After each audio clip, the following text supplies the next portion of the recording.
సంగారెడ్డి జిల్లా మెగ్యానాయక్ తండాలో హత్య కేసులో పోలీసులు దర్యాప్తును వేగవంతం చేశారు. ఈదుల్ తండాలో దశరథ్ మృతదేహాన్ని పోలీసులు గుర్తించారు. తన కూతురుతో చనువుగా ఉంటున్నాడని దశరథ్ను తండ్రి గోపాల్ నిన్న హత్య చేసి పిఎస్లో లొంగిపోయారు. నిన్నటి నుంచి మృతదేహం కోసం పోలీసులు గాలించగా నేడు లభ్యమైంది.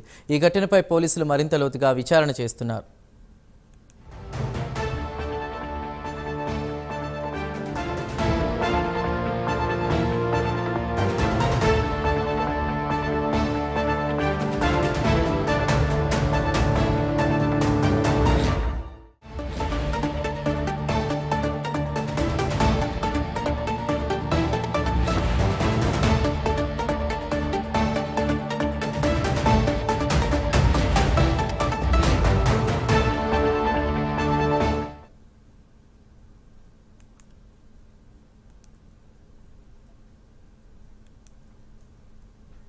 సంగారెడ్డి జిల్లా మెగ్యానాయక్ తండాలో దశరథ్ హత్య కేసులో పోలీసులు దర్యాప్తు వేగవంతం చేశారు.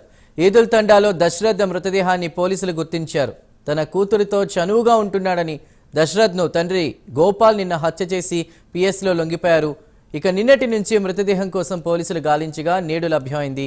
ఈ ఘటనపై పోలీసులు మరింత లోతుగా విచారణ చేస్తున్నారు.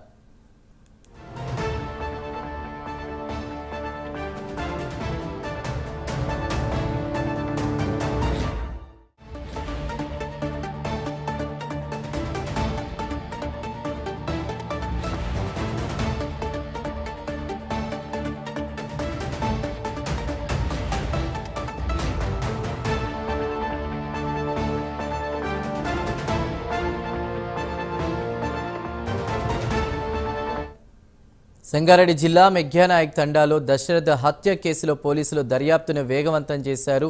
ఈదుల్ తండాలో దశరథ్ మృతదేహాన్ని పోలీసులు గుర్తించారు. ఇదే అంశంపై మరిన్ని వివరాలు మా ప్రతినిధి రాము అందిస్తారు. సంగారెడ్డి నుండి రాము.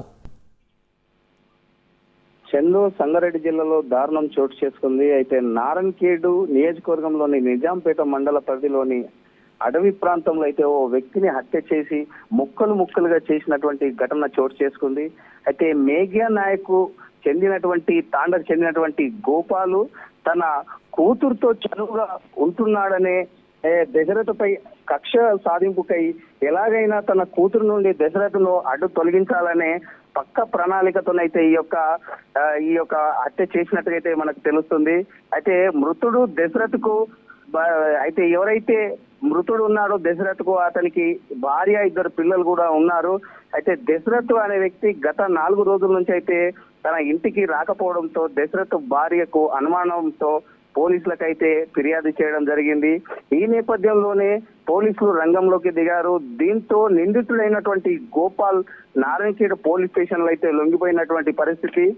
దీంతో మృతదేహం కోసం అయితే పోలీసులు గాలింపు చర్యలు అయితే చేపట్టినటువంటి పరిస్థితి. 24 గంటల తర్వాతనే యొక్క మృతదేహము లభ్యమైనట్టుగైతే పోలీసులు అయితే తెలుపుతున్నటువంటి పరిస్థితి. మొత్తంలో చూసుకున్నట్టయితే హత్య ఘటన నేపథ్యంలో పోలీసు బలగాలు అయితే మోహరించినటువంటి పరిస్థితి. ఈ యొక్క తాండా చుట్టూ మృతదేహం లభ్యమైనటువంటి ప్రదేశంలో అయితే చుట్టుపక్కల కట్టదిట్టమైనటువంటి ఏర్పాట్లు అయితే చేశారు. మొత్తంలో పోలీసులు అయితే ఈ యొక్క పికెటింగ్ కూడా ఏర్పాటు చేసి ఈ హత్యకు సంబంధించినటువంటి దర్యాప్తు అయితే ముమ్మరం చేసినటువంటి పరిస్థితి అయితే నెలకొంది. అంతర్గత అయితే ఈ యొక్క హత్యకు కారణం ఏంటి, అంతర్గత విభేదాలా లేకపోతే ఇంకేమైనా కారణం ఉందనే కోణంలో అయితే పోలీసులు విచారణ చేపడుతున్నారు. మొత్తంలో చూసుకున్నట్టయితే ఈ యొక్క తాండాలో అయితే విషాద ఛాయలు అల్లుకున్నాయని కూడా మనం చెప్పుకోవచ్చు. Chandu, thank you.